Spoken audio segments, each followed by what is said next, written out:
This week, we'll meet the newly elected members of that board, including our guest tonight. Kent Leonhardt is West Virginia's Agriculture Commissioner, elected in November.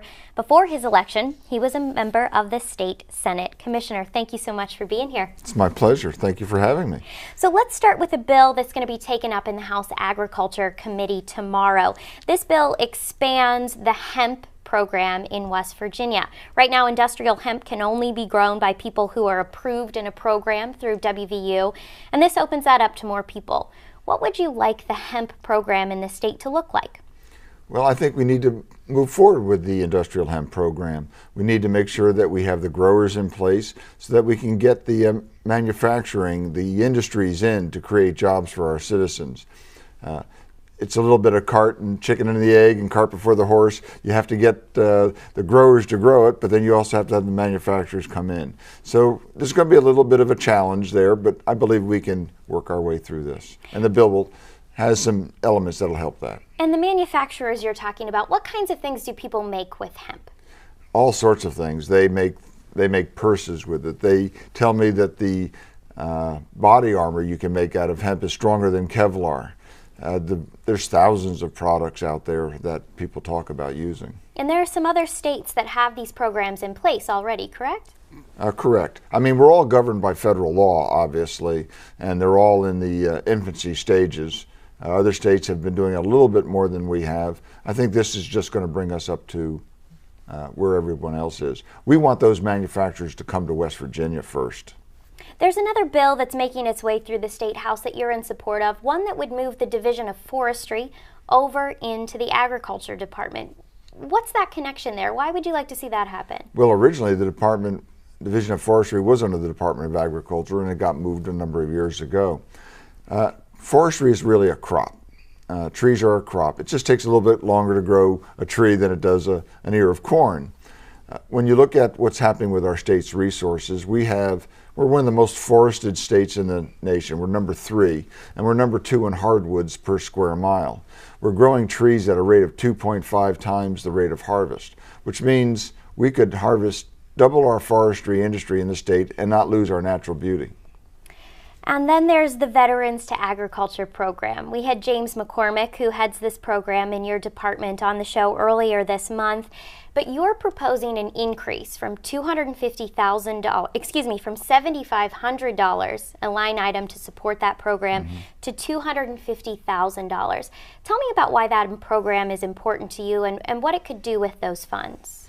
Well, the program is very near and dear to my heart, obviously, being a retired military person. But we also know that we lose a lot of our veterans. When they go off to serve our nation, they don't come back to the state of West Virginia. The Veterans Agriculture Program is designed to create jobs in agriculture that welcomes our veterans home to the state of West Virginia. We know that, and the governor's even talked about it, we know that agriculture can help be part of the solution to our budgetary problems. And we want to welcome our veterans home and help be part of that. Right now, this program is really dependent on volunteer resources, correct? A lot of it is, yes. And even James McCormick, who's done a lot of great work, has driven many, many miles in his own vehicle at his own expense. We need to make sure that we're properly funding this program. And the small return, the small investment that I'm asking, can really make huge returns. One more bill to ask you about, and that's the Fresh Food Act. House Agriculture Committee is also going to take that up tomorrow. What would that do? Well, that's helping create a new market for fresh foods in the state of West Virginia. We obviously are importing more than we're growing. We have to do some work on the aggregation center level to make sure that we can fulfill the requirement within this bill. So again, we have to work hand in hand and make sure that we don't get too out in front of the requirements from the legislature as we're trying to meet the needs. But I believe that we're on the right track. We're working with several groups on developing these aggregation centers, privately held, not government run, and that the private industry creating jobs, and then we can fulfill the requirement that's being proposed in the legislature. Agriculture Commissioner Kent Leonhardt, thank you so much. Thank you so much for having me.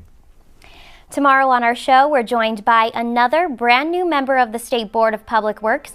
Secretary of State Mac Warner joins us to discuss his goals in office and legislation that will impact his work both with the voters and businesses in West Virginia. That's tomorrow on the broadcast. For now, this has been the Legislature Today. I'm Ashton Mara. Thanks for joining us.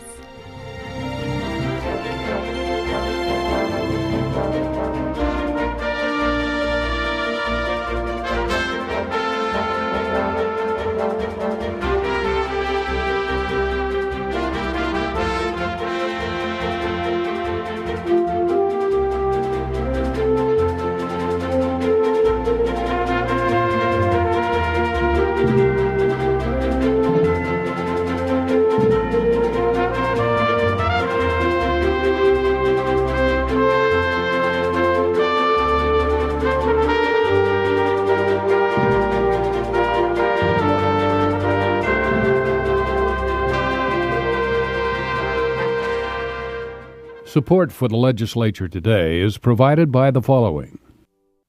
AARP West Virginia, your ally for real possibilities in the Mountain State. Online at aarp.org/WV. West Virginia Higher Education Policy Commission, working to double the degrees produced annually to meet workforce demands and grow West Virginia's economy. Learn more at wvhepc.edu. The W. Page Pitt School of Journalism and Mass Communications at Marshall University, providing hands-on education in advertising, public relations, and journalism across all media platforms. From West Virginia Public Broadcasting.